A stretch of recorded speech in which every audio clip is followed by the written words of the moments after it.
যে খবর ঢাকা থেকে রিলে করে শোনানো হলো। বাংলাদেশ বেতার সিলেট। এখন শুনবেন আমাদের স্থানীয় সংবাদ। আসসালামু আলাইকুম। বাংলাদেশ বেতার সিলেট সংবাদ পড়ছি শাহনাজ পারভীন। আজ পহেলা বৈশাখ, বাঙালির প্রাণের উৎসব বাংলা নববর্ষ। সিলেট সহ সারা দেশে উৎসব মুখর পরিবেশে আজ বরণ করা হচ্ছে 1432 সালকে। গতকাল উদযাপিত হয়েছে চৈত্র সংক্রান্তি ও বর্ষ বিদায়। বছরের শেষ দিনে চৈত্র সংক্রান্তি উপলক্ষে সারা দেশের মতো সিলেটেও আয়োজন করা হয়েছে নানা কর্মসূচি। এর অংশ হিসেবে বছরের প্রথম দিনে পহেলা বৈশাখে থাকছে আনন্দ শোভাযাত্রা। এছাড়া থাকছে সাংস্কৃতিক পরিবেশনা, গুণীজন সম্মাননা ও মেলা। সরকারি উদ্যোগের পাশাপাশি বিভিন্ন সাংস্কৃতিক সংগঠনের উদ্যোগেও চলছে পহেলা বৈশাখের পৃথক প্রস্তুতি। পহেলা বৈশাখ শান্তিপূর্ণভাবে উদযাপনের লক্ষ্যে সারা দেশে নিরাপত্তা ব্যবস্থা জোরদার করা হয়েছে। অনুষ্ঠানকে ঘিরে সিলেট সহ সারা দেশে কঠোর নজরদারি নিশ্চিত করেছে র্যাব, পুলিশ সহ আইন শৃঙ্খলা রক্ষাকারী বাহিনী। যে কোনো পরিস্থিতি নিয়ন্ত্রণে সর্বোচ্চ প্রস্তুতি নেওয়া হয়েছে। এ বিষয়ে বাংলাদেশ পুলিশের প্রতিটি ইউনিটকে ইতিমধ্যে প্রয়োজনীয় নির্দেশনা দেওয়া হয়েছে। সাংস্কৃতিক সংগঠন শ্রুতি সিলেট প্রতিবারের মতো আজ সকাল 7টা থেকে সন্ধ্যা 6টা পর্যন্ত কিন ব্রিজ সংলগ্ন সারদা হল প্রাঙ্গণে আয়োজন করেছে বর্ষবরণ উৎসবের। দিনব্যাপী আয়োজনমালায় থাকবে শতকণ্ঠে বর্ষবরণ, প্রদীপ প্রজ্বলন, একক ও সমবেত পরিবেশনা, নৃত্য, আবৃত্তি, সঙ্গীত, রং তুলিতে বর্ষবরণ এবং বৈশাখী মেলা। সমবেত পরিবেশনায় অংশগ্রহণ করবে বেশ কয়েকটি সাংস্কৃতিক সংগঠন। এছাড়া সিলেট আর্টস কলেজের সহযোগিতায় অনুষ্ঠিত হবে রং তুলিতে বর্ষবরণ এবং প্রদান করা হবে শ্রুতি সম্মাননা। এবার শ্রুতির সম্মাননা পাচ্ছেন রবীন্দ্রসঙ্গীতে রানা কুমার সিনহা। দিনব্যাপী থাকবে বৈশাখী মেলা।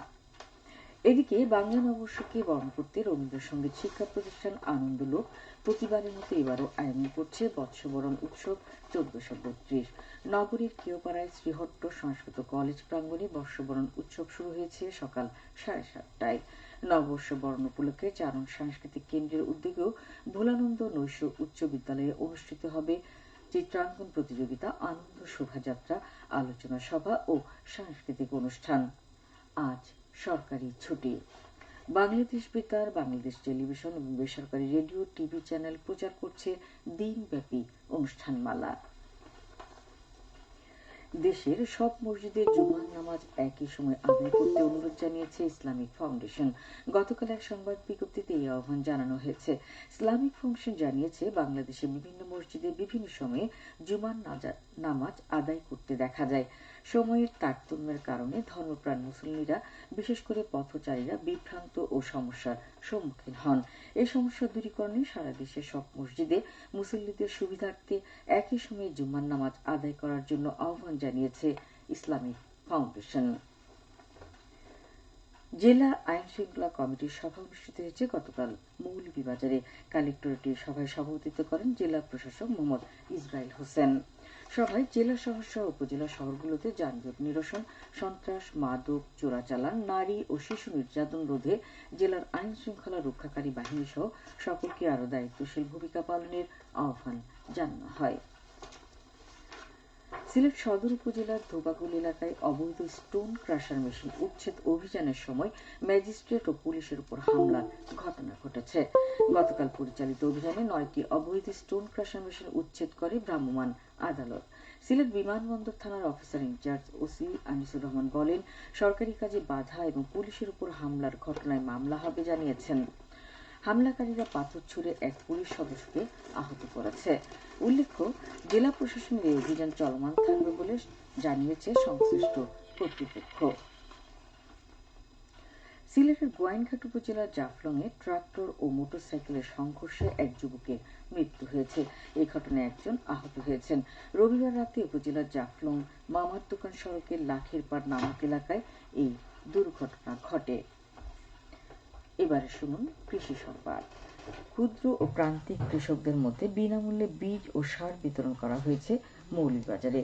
সদর উপজেলা পরিষদ মাঠে আয়োজিত অনুষ্ঠানে 12টি ইউনিয়নের 7,500 জন কৃষককে উচ্চ ফলনশীল ধানের বীজ এবং 60 জনকে তিল বীজ প্রদান করা হয়।